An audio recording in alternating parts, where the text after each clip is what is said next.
My mother-in-law posted a photo of me and my 9-year-old with the caption, "Some people should not be allowed to have kids." Her whole family jumped in, mocking us, piling on insults, liking every cruel comment. My husband didn't join. He posted this. The group chat went dead silent. I found my daughter Hazel in her room tearing up her favorite painting. Not just any painting, the one she'd worked on for 3 days, the one she'd carried around the house like a pet, the one she told me she was finally proud of. Half of it was already shredded on the floor when I walked in. She didn't hear me at first. Her shoulders were shaking. Her hands were shaking. Everything in her was shaking. "Hayes?" I said, trying to keep my voice level. "What are you doing?" She froze mid-rip. Slowly, she turned her head toward me, eyes red, lashes clumped, face blotchy in that heartbreaking way where you can tell she tried not to cry, but failed hard. "I'm fixing it," she whispered. "Fixing what?" "Me." Those 2 syllables punched the air out of my lungs. Before I could respond, she reached for her phone and held it out with a trembling hand. "I didn't want to show you," she mumbled. "But I think you have to see." There was something about the way she said "have to" that made my heart do an ugly somersault. I took the phone. And there it was, a photo of me and Hazel in her room. Hazel smiling, paint on her cheek, me laughing at something she'd said. And behind us? Yes, the usual explosion of markers and art and half-finished creations. It looked like a 9-year-old with a big imagination lived there, which, shocking news, she does. Then the caption, "Some people should not be allowed to have kids." I felt my pulse trip over itself. But Hazel wasn't looking at the picture. Her eyes were on me, watching, bracing. "Grandma posted it," she said, "in the family chat and on Facebook. Stella sent it to me. She said, Grandma is trying to warn people." I swallowed hard. "Warn them about what?" Hazel's lip wobbled. "Me?" "What? Hazel, no!" "Read the comments," she whispered, hugging her knees the way she does when she's trying not to fall apart. So I scrolled. My husband's sister Valerie commented, "This is honestly scary. Something is wrong with Hazel. No normal kid's room looks like that." Aunt Linda wrote, "She looks unstable in this pic. Look at her eyes. Does she get tested for stuff?" Uncle Todd added, "That child needs help. This is more than just messy. Kids who live like this grow up with major issues." Cousin Megan commented, "Is she medicated?" My friend's kid had the same problems before they diagnosed her. Just saying. Some relative I barely even knew wrote, "It's not right. That girl looks off." I'd be worried. Every line was a scalpel, slicing Hazel open while she watched. I scrolled further, each comment worse than the last. Valerie again. "Poor thing. She's basically being raised feral. No structure, no stability. What do you expect?" And then, like clockwork, Cheryl wrote again. "I've tried to help, but Jenna refuses to admit Hazel has issues. This room is always like this. It's not normal. Something isn't right with her. Not, she's a messy kid. Not, she's creative. Not, maybe we should mind our own business. No, just something isn't right with her." Hazel tucked her face down so her hair fell forward. "They think I'm broken," she whispered. My chest tightened. "Hazel? Grandma said you shouldn't have kids," she said. "But I'm your kid.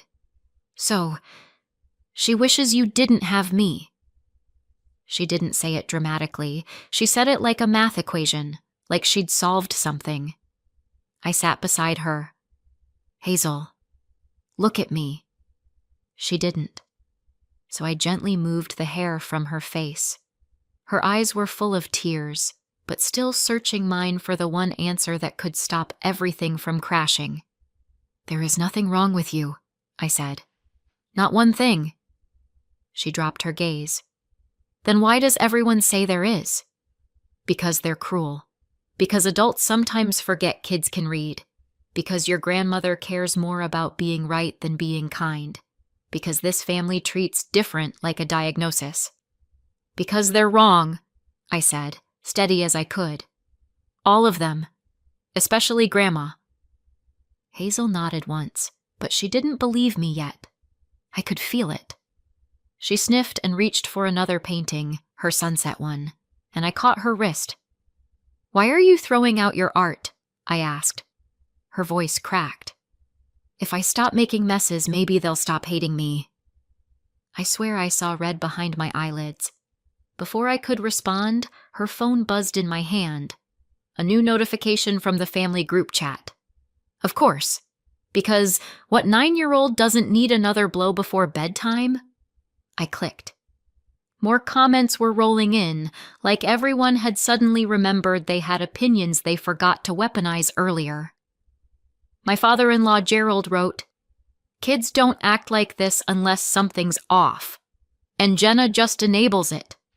Some uncle named Bill apparently added, "Looks like a cry for help, honestly. That child's environment is not normal." Another relative wrote, "This explains her behavior. I thought she just lacked discipline, but something deeper is happening." My vision blurred. Then the next notification hit. "Ryan is typing." Hazel looked up fast.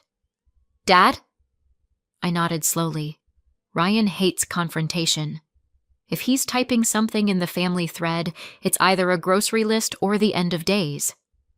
Hazel leaned against me, quiet now, watching that blinking dot like it was counting down to something. I slipped her phone out of her hands before anything came through. She didn't ask why. She just folded into my side. The dots blinked. Stopped. Started again. My chest tightened. Ryan had no idea Hazel saw the post. No idea she was sitting right beside me, waiting to see which version of her father would show up. Then the typing bubble disappeared. No message. Just an empty screen and a 9-year-old trying not to breathe too loudly. Hazel whispered, "Mom?" I kept my arm around her, eyes on the screen that had gone still. At the time, it felt like nothing, just another pause in a day full of them. Looking back, I know that silence mattered far more than I realized. In the moment, it was just me and Hazel pressed together, waiting for whatever came next. If you want to know how we got here, how a grandmother ended up publicly diagnosing my child like she was auditioning for Best Amateur Psychologist with 0 credentials, you have to understand one thing. Cheryl does not believe in mess. Not dislikes it. Not prefers things tidy. No, Cheryl treats mess the way other people treat venomous snakes, with fear, disgust, and the deep spiritual conviction that it only happens because someone has failed morally. I learned that the first time she walked into our apartment back when Ryan and I were dating. I had 3 mugs in the sink and a stack of unopened mail on the counter. She surveyed the scene like she'd stumbled into a crime documentary. "Wow," she said. "You live like this?" I laughed because I thought she meant it jokingly. She did not. That was my first red flag. The second was how fast Ryan apologized for me. That was years ago, before Hazel was even a twinkle in my uterus. Back when I still believed I could win Cheryl over with baked goods and polite conversation. Back when I didn't realize that she considered creative a synonym for broken. The third red flag was Valerie, Ryan's sister. Valerie was the blueprint. Perfect home, perfect children, perfect hair that probably had its own social media following. Her kids, Mason and Stella, Hazel's cousins, were held up as the family gold standard. Their rooms looked like catalog displays, white bedding, labeled bins, plants that somehow didn't die. Hazel's room looks like a craft store after a grenade went off, but in a charming way if you have a soul. Every time Valerie visited, she found a new way to say, "Your child is weird," without actually using those words. She's very imaginative. she'd say, staring at Hazel's wall of taped drawings like they were visual proof of everything she feared in life. Or, Stella never needed so much stimulation. Maybe Hazel gets overstimulated easily? You know, if she's sensitive. Sensitive, scattered, unstable, different, always coded, always pointed, always concern wrapped in a thin tortilla of judgment. And Cheryl ate it up. She loved comparing the cousins, loved the way Stella lined up her crayons, and Hazel made entire universes out of scrap paper and glitter, but not in the kids are unique and wonderful kind of way. No, she treated it like a morality tale. Good child versus whatever Hazel was supposed to be. I don't know when Cheryl decided Hazel's creativity wasn't just mess, it was pathology. But it happened quietly, gradually. A comment here, a comment there. Hazel gets overwhelmed easily. Hazel doesn't seem to know how to calm herself. Hazel's room gives me anxiety. Once, and I will never forget this, Cheryl bent down in front of Hazel, who was 6 at the time, and said with deadly serious grandma concern, "Sweetie, does it feel confusing inside your head? Because it looks confusing in here." Hazel just blinked. I nearly bit through my tongue. But Ryan? He said nothing. Not because he agreed. Truth is, he adores Hazel. But because silence is how he survived his childhood. If Cheryl was the queen of order, Ryan was the dutiful knight who didn't complain even when the armor cut into his skin. And this is the part I never wanted to look at too closely. Her obsession with order wasn't just about cleanliness. It was about control. Control she exerted with her voice. Control she maintained with guilt. And control she enforced with money. Well, our money. See, Ryan being the responsible child apparently came with a subscription fee. It started small, just like all financial manipulation does. "Could you help with the electric bill this month? We're short on groceries. Can you pitch in? Gas is expensive. Could you transfer a little? Oh, and since you're dropping Hazel off, could you Venmo me for snacks?" Then it became automatic. A monthly transfer Ryan set up temporarily, which somehow became permanent. He never told me the exact amount until recently. I always assumed it was small. Spoiler, it wasn't small. And the funniest part? The money wasn't even just coming from some corporate ladder he climbed. A chunk of it was coming from me, the person Cheryl sneers at for being too artsy to take life seriously. I'm a graphic designer. My entire income is built on colors, sketches, scribbles, mood boards, half-finished ideas taped to the fridge. Hazel didn't inherit her creativity from nowhere. She got it straight from me. The same chaotic streak Cheryl loves to diagnose like it's a hereditary condition. And yet, somehow, my chaotic streak was helping pay Cheryl's electric bill. The irony was nauseating. It wasn't just the monthly transfer. It was the constant little emergencies, the soft-voiced guilt trips. Once, Ryan asked if I could cover $120 for his parents' urgent groceries because he'd already sent too much that month. I didn't want to. I did it anyway. Fighting felt petty. Saying no felt ungrateful. That's how it always went. I hadn't connected the dots until now. The comments, the criticism, the money, the control. Different heads of the same monster. Hazel was curled beside me, trying to make herself smaller, and Ryan's typing bubble flickered at the bottom of the chat. I didn't know what he was about to say. I just knew things weren't going back to the way they were. The message dropped while Hazel was in the bathroom brushing her teeth. I didn't breathe while I read it. "Mom, you posted a picture of my wife and my daughter and invited the whole family to talk about what is wrong with a 9-year-old. That is not concern. That is cruel. If you think my child is defective, you do not belong in her life. You've been happy to take our money for years, but you have no problem insulting us. That ends now. If you need help, ask Valerie." I should have said this a long time ago. This is the last message you'll get from me.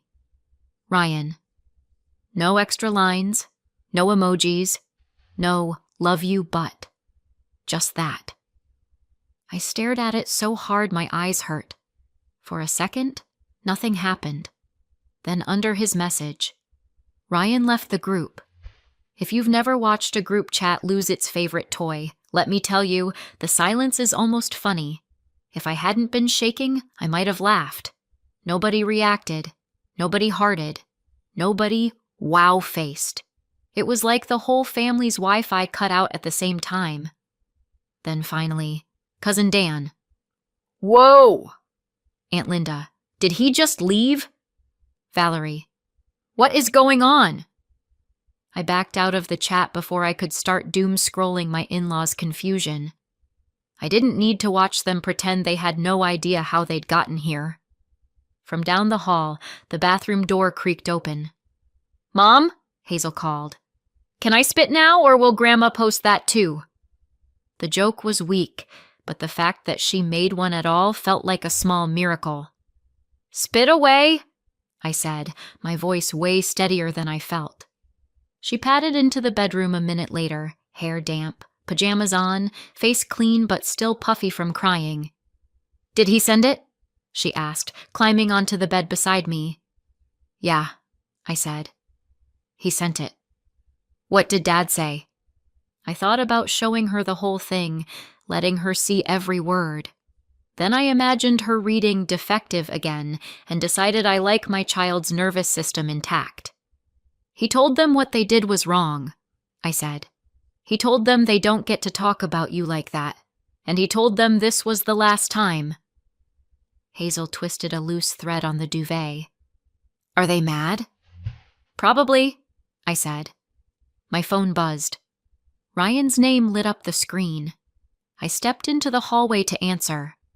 Hey, I started, but he cut in. Is she okay?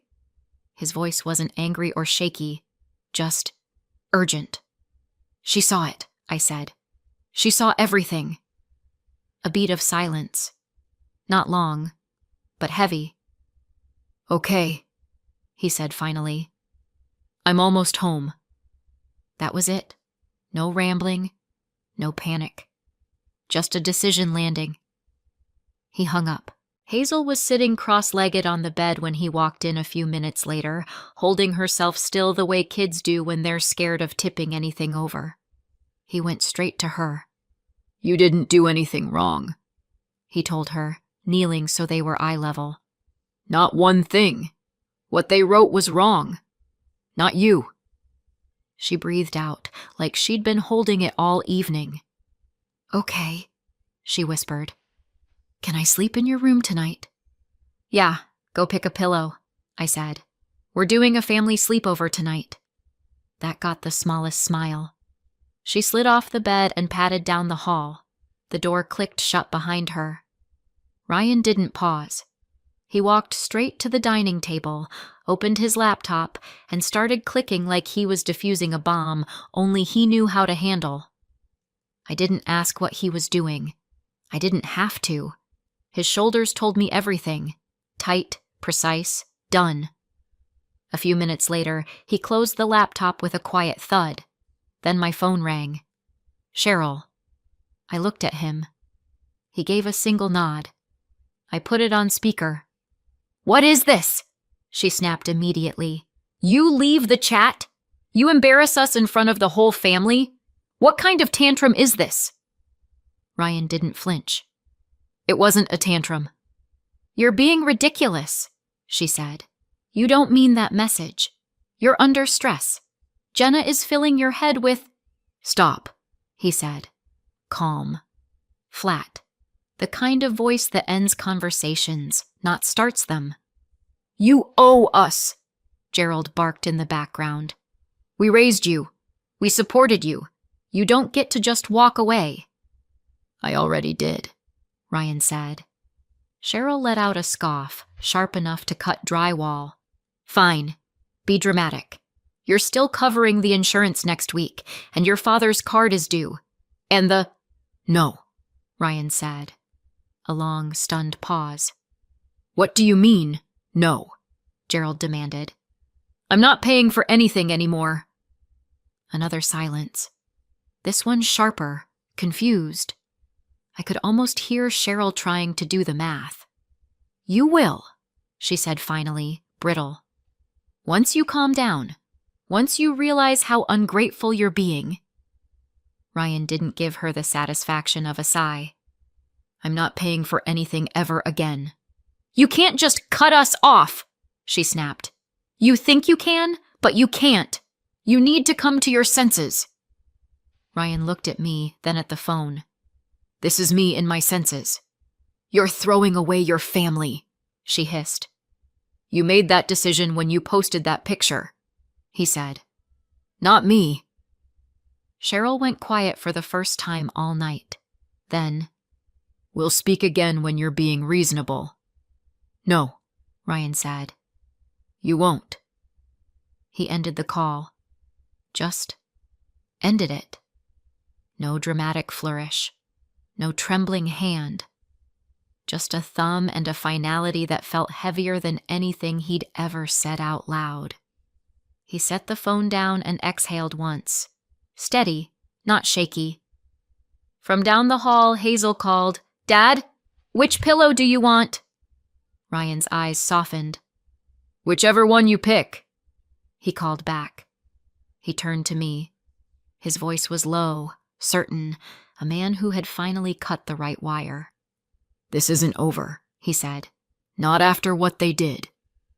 And I knew he was right.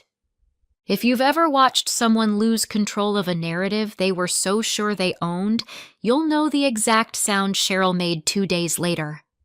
It was the digital equivalent of a scream. Cheryl Martin posted in Glenford Neighborhood Families, a public group, thousands of members, local moms, dads, teachers, PTA addicts, the type of people who post lost cat flyers and argue about parking etiquette. And there, in front of all of Glenford, was Hazel's room again. Except this time the caption wasn't, "Some people should not be allowed to have kids." No, this version was much more insidious. I never wanted to post this, but I'm so worried for my granddaughter. I expressed gentle concern about her living conditions and was cut off by my son and his wife. We supported them financially for years, and this is how they treat us. Please tell me, am I overreacting? Doesn't this look unsafe for a child? A few things happened in my body simultaneously. My jaw clenched. My stomach dropped. And some kind of quiet, murderous calm settled in behind my ribs. Gentle concern? I muttered out loud. Is that what we're calling diagnosing a 9-year-old as defective now? And the finance part. The finance part. Supported them for years. I nearly snorted coffee out of my nose. Hazel was at school. Ryan was at work. I was alone with my phone, reading strangers' comments trickle in. User 1. This is so sad, Cheryl. Looks like neglect, to be honest. User 2. Some parents are too sensitive when you try to help them. User 3. Valerie, obviously. You did everything right, Mom. You're just worried for Hazel. Of course Valerie was there, probably refreshing the page like she was bidding on eBay. My fingers shook. Not with fear, just disbelief at how familiar this pattern was. Cheryl loses control. Cheryl rewrites reality. Cheryl begs for public validation. Cheryl's loyal foot soldier, Valerie, arrives with complimentary tissues and gasoline. Then a comment from someone I didn't know. User 8. If the child's room is really like this, honestly, the grandma has a point. You know what? Fine. Enough. I screenshotted the post. I screenshotted the comments. I screenshotted every instance of Cheryl pretending to be Mother Teresa of cleanliness. Then I texted Ryan, "You need to see what your mother just did." He replied almost instantly, "On my way home." Good, because if I had to sit with this information alone much longer, I was going to start redesigning the concept of consequences. The door opened 20 minutes later. Ryan walked in with that same steel backbone energy he'd had the night he finally stopped tolerating their nonsense, except now it carried a quiet edge. "Where is it?" he asked. I handed him my phone. He read, jaw tight, eyes narrowing slightly at each line, paused at the "we supported them financially" sentence. Then he exhaled slowly. "Okay," he said. "She picked the wrong lie today." He walked to the table, sat down, and pulled out his own phone. I thought he was going to rant, or call her, or, God forbid, try to reason with the unreasonable. But no, he typed. A single, precise, lethal comment under Cheryl's post. I watched over his shoulder. "Mom, please stop. You didn't express concern. You publicly insulted Hazel, encouraged comments diagnosing her, and used her photo without permission. Also, you haven't supported us financially. I've sent you $26,400 over the last 3 years. This is the last time I'll correct your version of events. Do not post our daughter again." Then he posted one screenshot, the original comment thread where Cheryl and her cheerleaders called Hazel unstable, off, feral, defective. The room went dead quiet. Every hair on my arm stood up. Because in the hierarchy of Martin family disasters, this was Ryan dropping the nuclear code. And Glenford neighborhood families noticed. The comments reversed faster than a church group finding out their pastor has a secret OnlyFans. User 1. Wait. What? That's not concern. That's straight up mean. User 6. I didn't see these comments before. This changes things. User 4. Posting a kid's room to shame her is not okay. Valerie tried to mop up the mess. Valerie. This is being taken out of context. We were all joking. User 7. Joking about a 9-year-old needing medication? That was a joke. Then, User 10. Cheryl. This isn't a good look. And the one that sent Cheryl spiraling. User 12. I'm with Ryan. Don't involve a child in your family drama. I watched Cheryl try to claw it back in real time. Ryan is lying. He's being manipulated. We did support them emotionally. Jenna turned him against us. And then, oh, the cherry on top. We will be contacting a lawyer about visitation rights. Ryan barked a single humorless laugh. Sure, he whispered. Let's go to court and show the judge the post where you said our daughter looks unstable. That'll go great. Within minutes, the comment section devolved into that awkward, polite silence people adopt when they realize they've sided with the villain.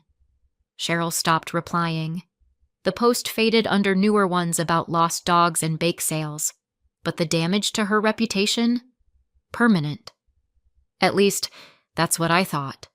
Until 7:14 that evening. The doorbell rang. Hazel was on the couch with us, sketching birds. Ryan and I froze at the same time. We didn't need to look through the window. We could feel who it was. Ryan opened the door only halfway, and there they were, Cheryl and Gerald, looking less like conquerors and more like two people attempting PR damage control before the next board meeting. Ryan, Cheryl said tightly, we need to talk. No, Ryan said. Don't be childish, she snapped. The online drama has gone far enough. We can move past this. You humiliated our daughter, Ryan said. We're not moving past anything. Cheryl scoffed. I posted because I was worried, and instead of thanking me, you cut us off. You're acting like a lunatic. Mom, Ryan said, voice low, patient. You lied. Again. You twisted what happened. Again. And you dragged Hazel into it.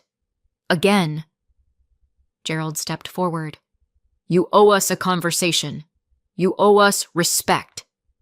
I don't owe you anything, Ryan replied. And then Cheryl went for the classic hallmark of a narcissistic collapse. We will speak when you come to your senses. Ryan didn't blink.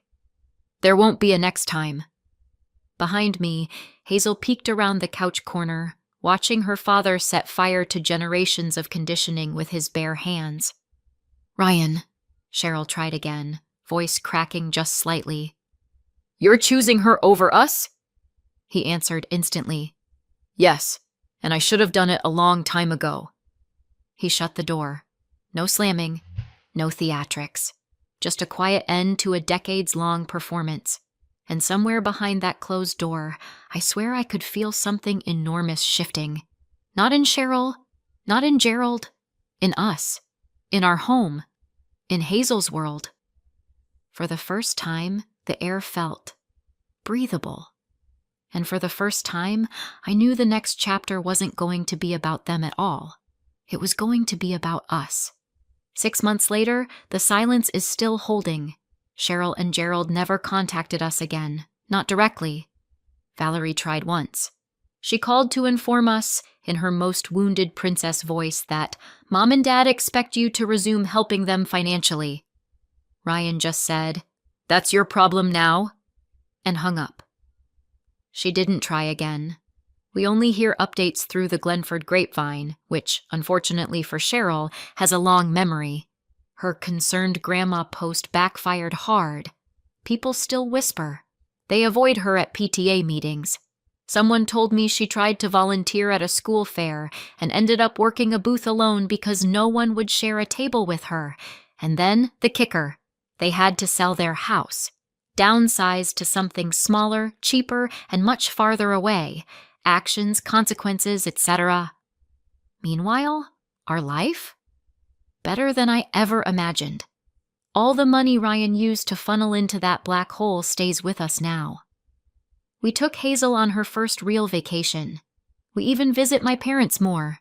Turns out there's a lot more emotional room when you're not constantly managing other people's expectations.